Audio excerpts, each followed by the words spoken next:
Osvaldo Moreno, describa la situación política actual del país. Bueno, primero, buenas tardes, un gusto Bienvenido, estar en buenas estos tardes. micrófonos.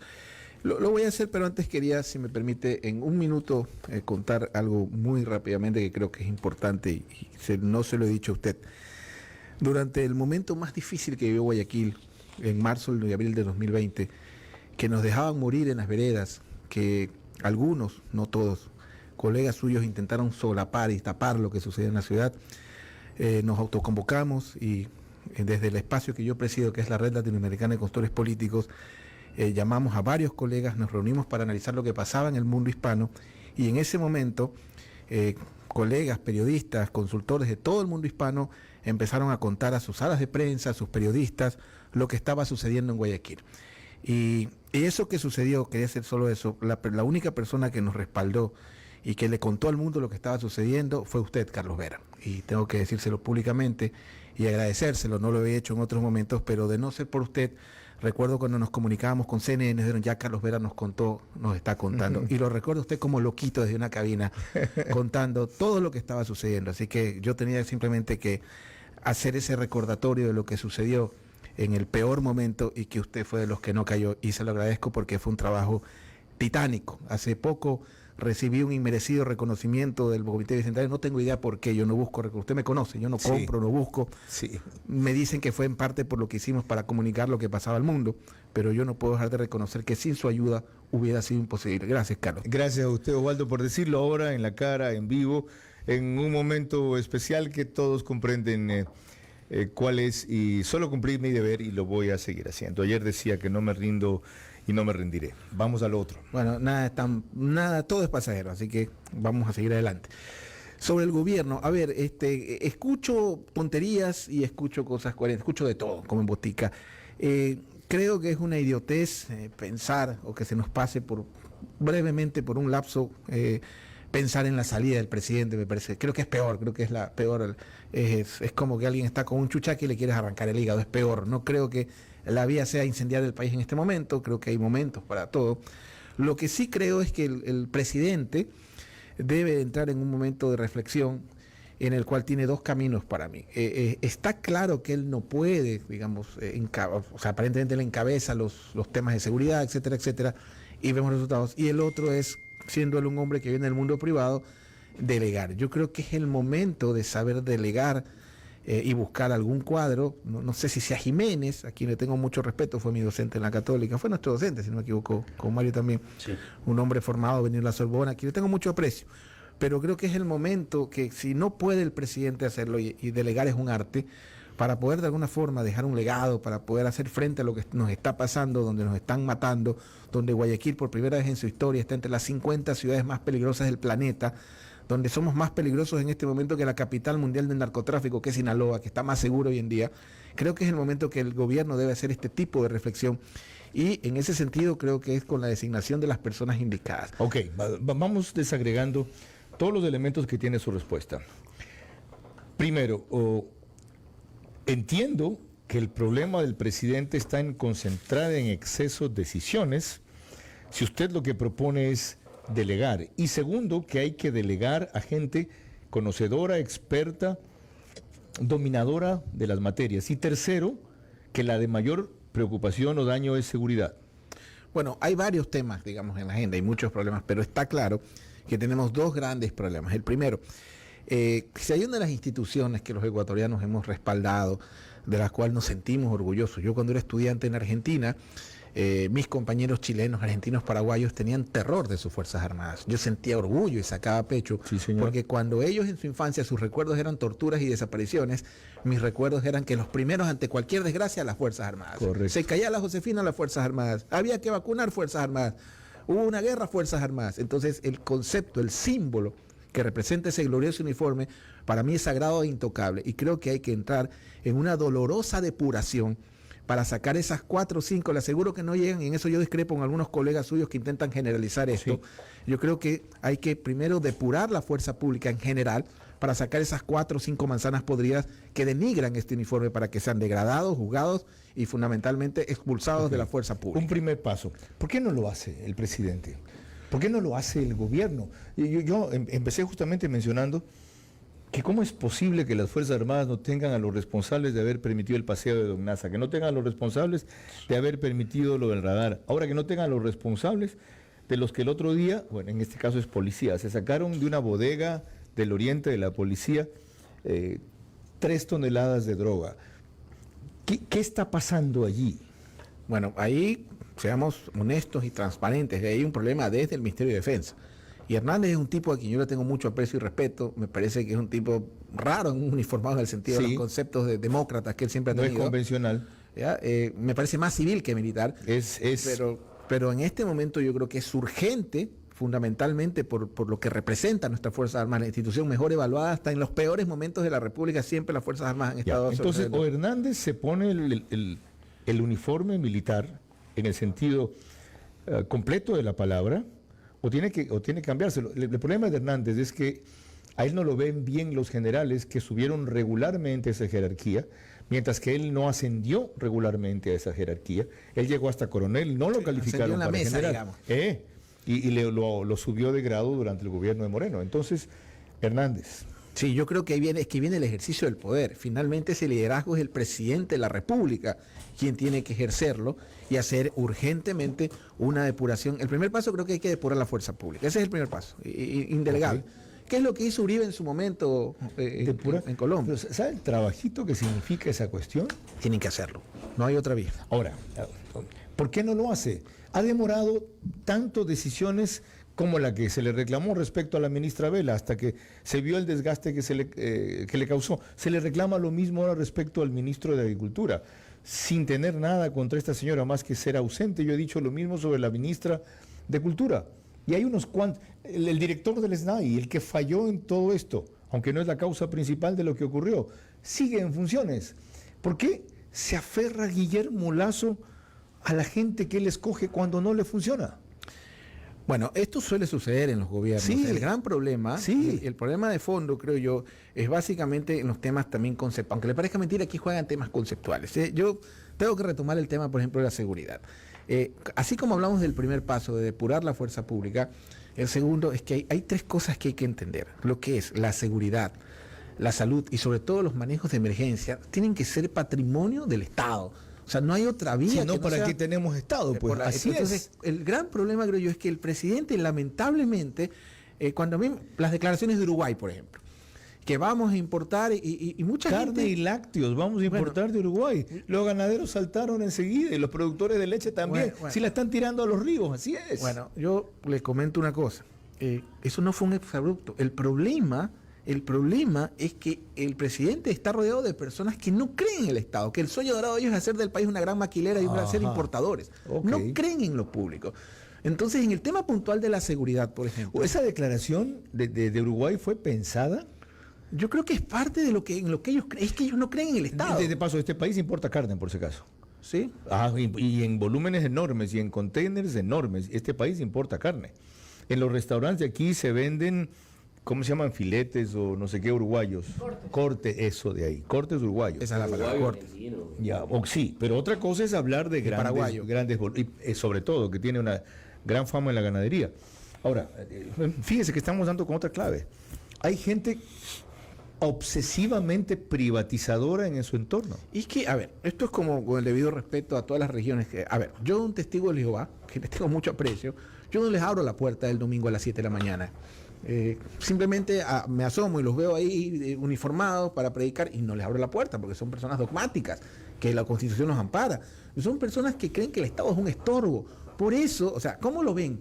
Es decir, el tema de la seguridad, no, este no es un problema, este es un problema que el mercado lo va a resolver y la mano invisible va a venir y una empresa de seguridad lo va a hacer. Entonces, hay temas que son monopolio estatal. Y uno de esos... Seguridad, ¿qué es lo que educación y salud. Y salud. Pare de contar. No hay vuelta. Sí. Y en salud estamos pésimo, en seguridad peor, y en educación recomponiéndonos. O sea 2 de 3 no funcionan y el tercero a medias. Miren, esto lamentablemente es un gobierno que interrumpió el éxito de la gestión pública que tenía extraordinaria en la vacunación.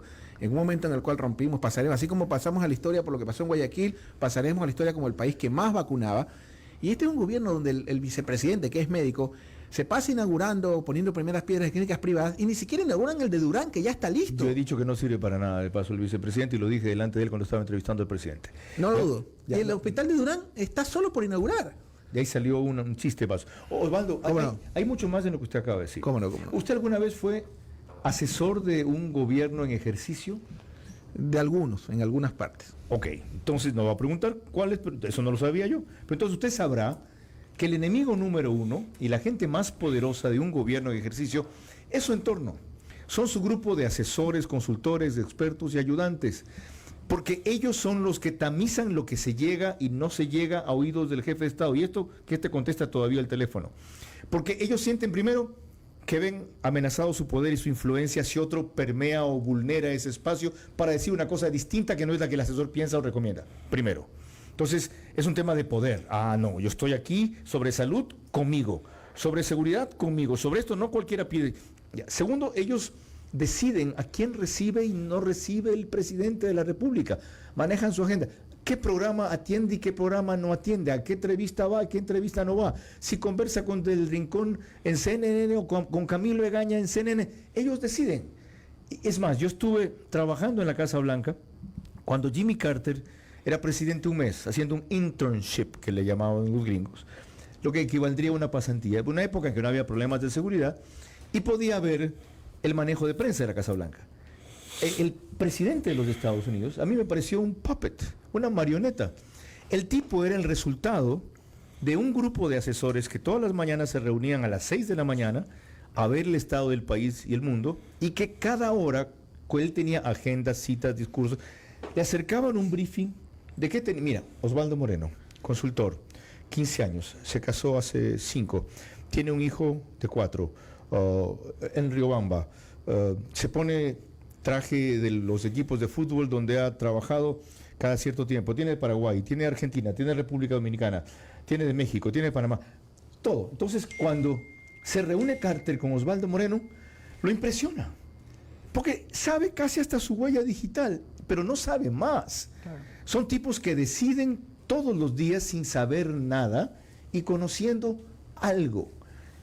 Con esto, no sé si su experiencia haya sido igual, esa fue la mía en un gobierno privatizador en exceso que fue el de Durán Ballén, y arruinó las pocas cosas buenas que tenía el Estado que funcionaban, como Ecuatoriana de Aviación, por ejemplo, porque se la querían tomar un par de miembros del gobierno y terminaron montando su aerolínea que después quebró. No me desvío. Saeta. No, esa que voló con 2 aviones amarillos y no sé cuánto, esa de ahí que no me acuerdo. Aviones, ¿no? Se creía que era Roberto Dumo el que quería aprovecharse porque es dueño de Saeta y San. Al contrario, lo perjudicó eso y poco después lo quebraron. Pero a lo que voy, esto significa que Lasso tiene que o ampliar o cambiar su entorno, que lo tiene o secuestrado o aislado, a pesar de los esfuerzos que a mí me consta que él hace por escuchar otras opiniones y él directamente pedirlas. Cierro.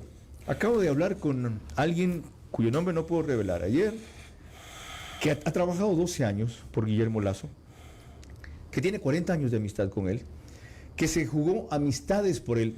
Éramos hasta hace poco enemigos, no nos hablábamos, ya, porque yo era público que creía que Nebot debía ser el candidato y él estuvo siempre con Lasso. Me dijo: Carlos, tengo 25 días que no puedo hablar con el presidente. 25 días que no puedo hablar con el presidente. Entonces, la rectificación o el giro que usted plantea pasa por dar un sacudón en el círculo íntimo que de paso era experto en manejo bancario y en manejo de fundaciones independientes, pero no en manejo estatal. Bueno, es que hay que partir de una premisa. Primero, en el caso de los, digamos, donde yo he participado, no es, el objetivo nuestro no es ser parte de la corte o estar en el día a día, son temas puntuales y listo, nos vemos. ¿Usted no era un permanent? Jamás, nunca en mi vida he estado en relación de dependencia, jamás, gracias a Dios. ¿Ni un asesor permanente? Jamás. ¿Sabe quién lo es de este gobierno ahorita? No. Roberto Isurieta.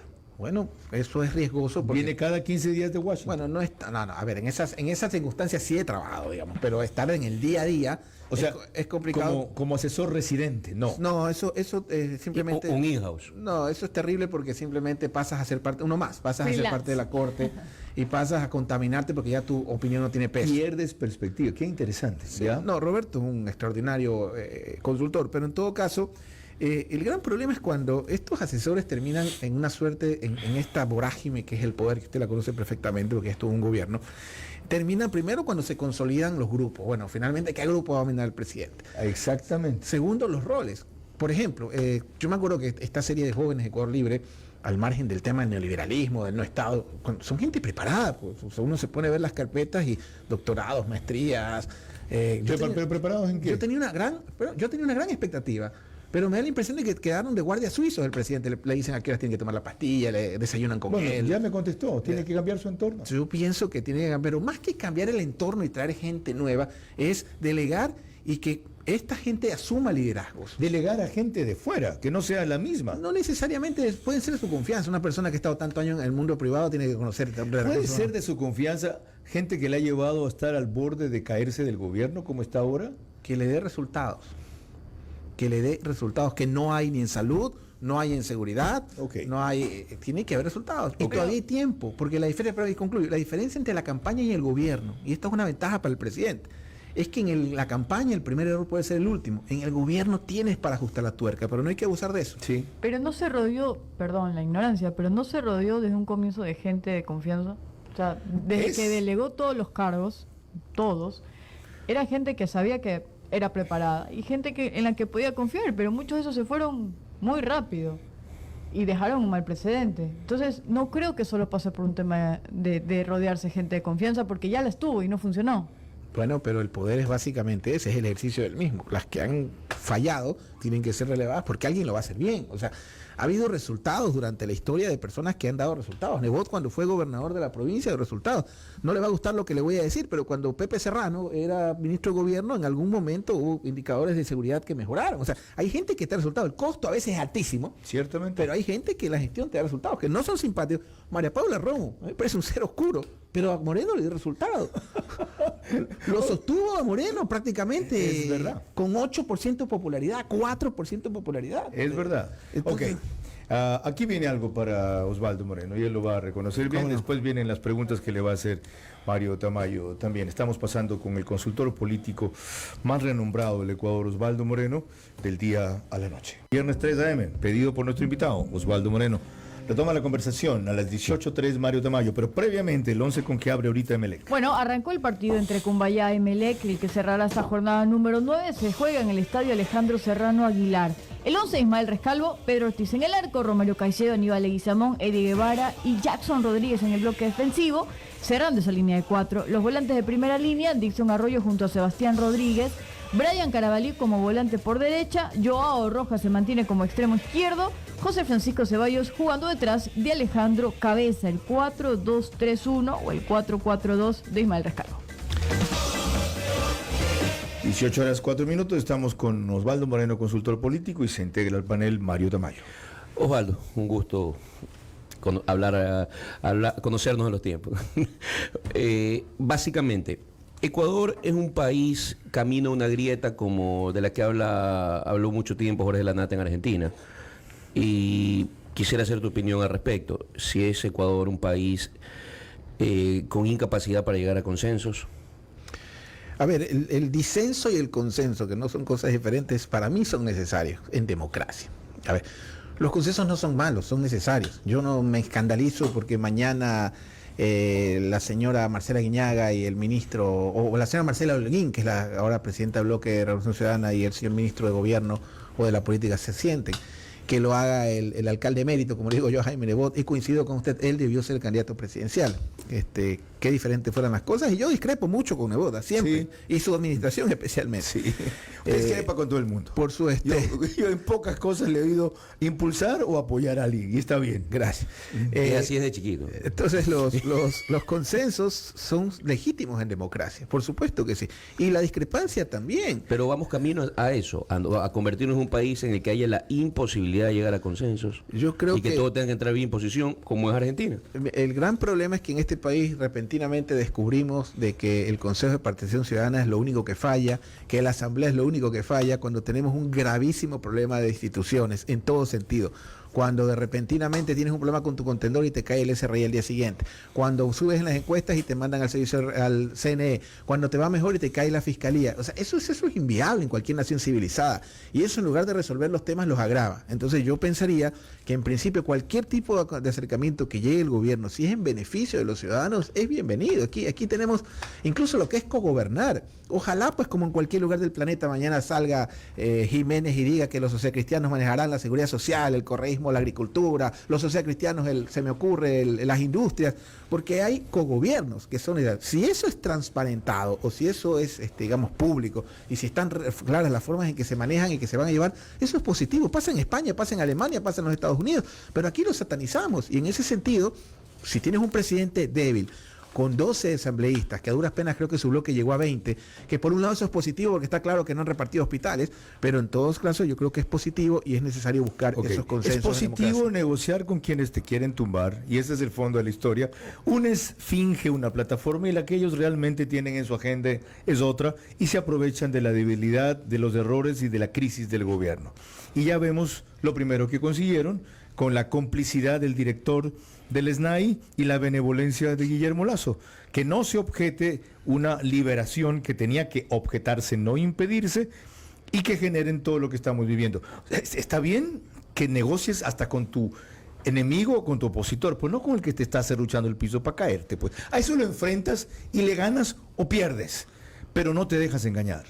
Yo creo, y le repito lo que le dije en otro espacio, creo que fue en el de el de Telecentro, sí. Ver a su manera. En su programa Ver a su manera yo le dije, y se lo repito, que el problema no está fuera, sino dentro del gobierno. Precisamente por esta ausencia de contundencia en la conducción de ciertos sectores estratégicos. En algo Nebot tiene razón, a la gente no le importa. O sea, no es que no le importe lo de Glass.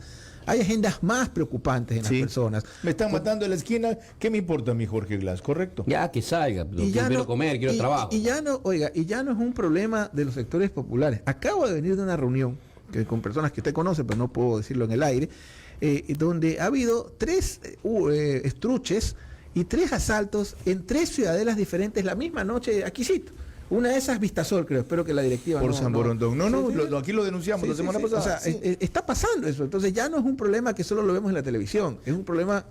Ahora, ese problema que tiene como fondo el crimen organizado con una contraofensiva descomunal contra Lasso, que no se ha dado en gobiernos anteriores, y en parte es porque ahora también están atrapando droga como nunca, no solo porque pasa más también, sino porque captura más. ¿Cómo lo puedes manejar? Si nadie ha logrado derrotar o minar al narcotráfico, México no ha podido, Colombia, Venezuela reinan allí, ¿cómo lo puedes enfrentar? Y peor cuando Guillermo Lasso se metió a un desafío tan frontal diciéndole lo vamos a derrotar, y hasta ahora, sin que haya terminado ni su periodo ni la batalla, la cosa es al revés. A ver, primero, repito, hay que depurar la fuerza pública, urgente, ese es el primer paso, para sacar esa mínima, esa célula podrida de millones, número 1. Número 2, y esto tienen que entenderlo y liberarse de los dogmas. Tienes que hacer una gran inversión pública en materia de seguridad. No puede ser posible que ni siquiera hablemos de que las bandas criminales y el crimen organizado están mejor equipados que la policía. O sea, tienen más gasolina que la policía a ese nivel. ¿Ya? No solo es un tema de armamento, sino de movilidad. Entonces tienes que hacer una gran inversión en la fuerza pública. Eso es fundamental. Segundo, y tercero, y creo que eso es lo más importante, la voluntad política de hacer este tipo de cambios. Yo no voy a entrar en la discusión económica de si están bien o mal los fonditos. Al final del camino, para eso se elige un presidente, para que tenga potestad. ¿Y usted no ve voluntad política, Osvaldo, después de los anuncios radicales que ha hecho el presidente sobre eso? Yo por el momento no la veo. ¿No lo ve después de que el nuevo ministro del Interior saca a los tipos que armaron el relajo en Turi y viene y los guarda en la roca por primera vez? Yo lo que creo, más que lo que vea, es que todavía el presidente está a tiempo, todavía. ¿Sí? Y anoche dijo lo mismo Raúl Andrade Gándara en mi programa y me llamó la atención que apelara a eso, que todavía está a tiempo. ¿Coincide con usted, Mario? Todavía, por lo que mantiene que las diferencias entre el gobierno y la campaña. Osvaldo, 2 preguntas. Una, ¿separas a Guillermo Lasso, la gestión de Guillermo Lasso, de la gestión del gobierno? Qué buena pregunta. Yo separaría más que a Guillermo Lasso de los resultados del gobierno, digamos, porque tiene una responsabilidad, primero, política y segunda, de gestión. Política en el sentido de que es un partido que, o sea, yo no puedo creer que un partido que está 15 años en campaña o 10 años en campaña no tiene o sea, recicla a la señora, con todo respeto, por ejemplo, Alexandra Vela, una extraordinaria docente, una persona inteligente, pero reciclada, ¿no es cierto? Teniendo cuadros. Si no era, por ejemplo, se me ocurre que en paz descanse, ¿cómo se llama? César Monge, que Dios lo tenga en su gloria, un saludo y un abrazo a su familia, solidario. Pero tenías, por ejemplo, a Castanier, que es de Cañar, un hombre con, digamos, casi que de casta política. O sea, Donoso. sí tenía los cuadros. Donoso. Por ejemplo. Entonces, yo sí creo Porque no que... es mi amigo, sino Ahora, que... pero ¿cuál es la respuesta a la pregunta? ¿Guillermo Lasso sale mejor evaluado que su gobierno? Por ahí van. Pero el problema Parece que no dice nada. Pero el problema, Carlos, el problema no Mario. tanto, esto es importante. Ajá. El problema no es la calificación a la evaluación del presidente. ¿Ya? O sea, porque los gobiernos se desgastan, si no es hoy será mañana. El problema es la rapidez con la que se desgastó el gobierno. Eso, o sea, no importa si tiene 30, 20, no voy a entrar en la discusión si lo quiere el 40, Correcto. el 50, el 10, el 15.